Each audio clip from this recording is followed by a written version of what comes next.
Shalom, selamat pagi Bapak Ibu saudara-saudari yang dikasihi Tuhan.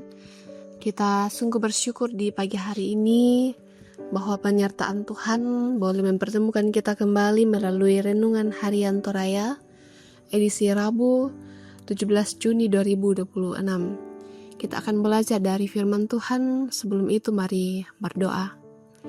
Ya Tuhan Allah kami bersyukur untuk karunia-Mu di pagi hari ini, hari baru, nafas yang baru.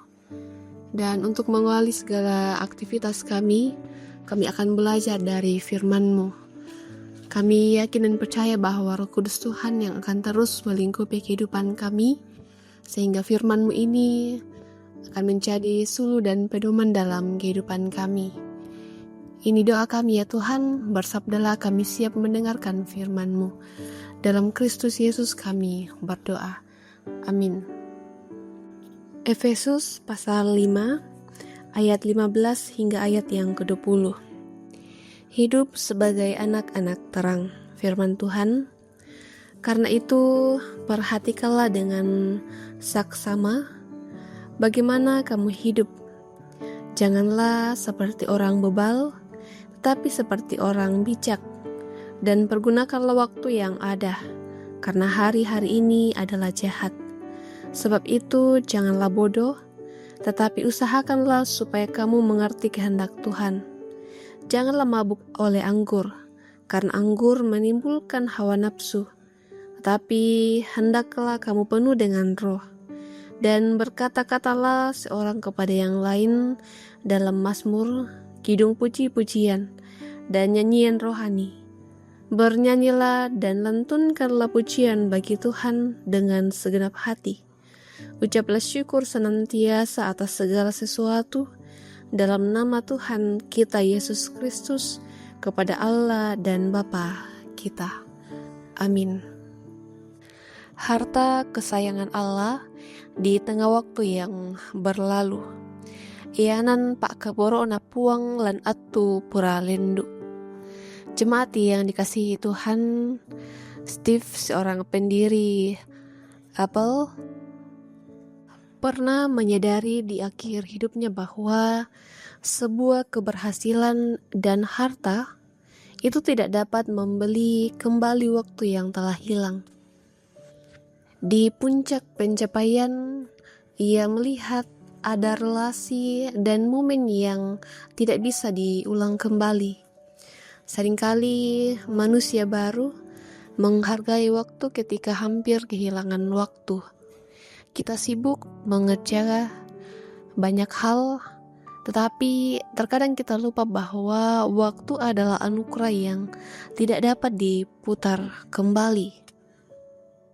Dalam Efesus 5 ayat 15-20 pembacaan kita, Rasul Paulus menasihati jemaat untuk hidup dengan penuh hikmat dan mempergunakan waktu yang ada. Ungkapan ini mengandung makna menebus atau membeli kembali kesempatan yang berharga. Bapak Ibu, Paulus tidak sekedar berbicara tentang sebuah manajemen waktu, tetapi tentang kesadaran rohani bahwa jangan hidup seperti orang bebal, melainkan seperti orang arif yang tahu bahwa hari-hari ini adalah hari jahat. Hidup yang ditebus Kristus bukanlah hidup yang dibinasakan dalam kelalaian, melainkan hidup yang dipenuhi oleh Roh, ditandai dengan ucapan syukur, pujian, dan ketaatan. Disitulah tampak identitas kita sebagai umat tebusan, yaitu harta kesayangan Allah yang dipanggil untuk hidup bermakna. Karena itu, kita adalah harta kesayangan Allah. Setiap detik hidup menjadi penting. Maka pertanyaannya bukan hanya tentang pencapaian, tetapi tentang kesetiaan. Di tengah kesibukan, kita diajak berhenti sejenak, menata ulang prioritas dan mengisi waktu dengan hal-hal yang kekal.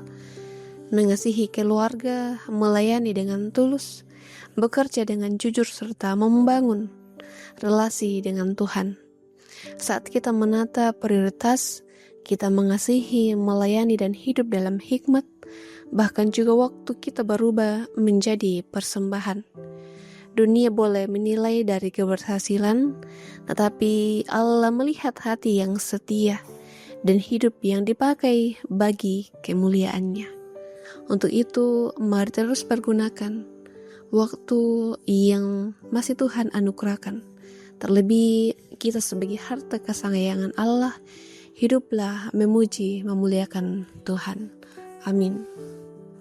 Jemaat yang dikasihi Tuhan, dalam menjalani kehidupan kita terus percaya firman Tuhan dari pertama Timotius pasal 3 ayat 18 yang mengatakan anugerah Tuhan kita Yesus Kristus menyertai kamu sekalian.